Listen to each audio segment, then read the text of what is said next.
امیر اہل سنت سے میرے دو سوال ہیں. یہ ارشاد فرمائیے کہ حج کی کتنی قسمیں ہیں اور کون سا حج کرنا افضل ہے؟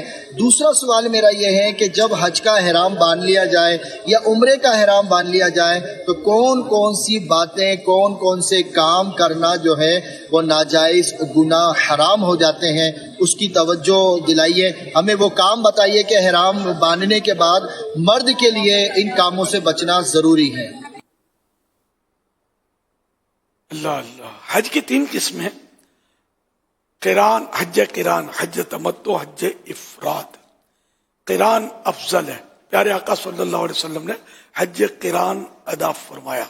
اس میں عمرہ اور حج دونوں کا ایک ہی احرام ہوتا ہے. پابندیاں زیادہ ہوتی ہیں اس میں. عمرہ کر کے اس میں احرام کھول نہیں سکتے نا، سر منڈوا نہیں سکتے. یہ کنٹینیو ہوگا. حج اس کا ثواب زیادہ ہے کہ یہ افضل ہے، اور سرکار صلی اللہ علیہ وسلم نے یہ کیا تھا. اس کے بعد تمتع، دوسرا درجہ فضیلت کے اعتبار سے، اور تیسرا درجہ افراد. اچھا، اب آپ نے وہ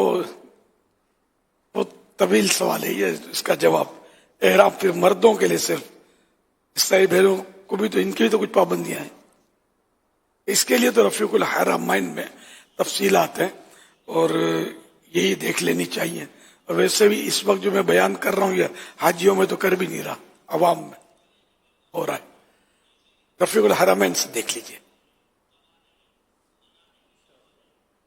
صلو علی الحبیب صلی اللہ علی محمد.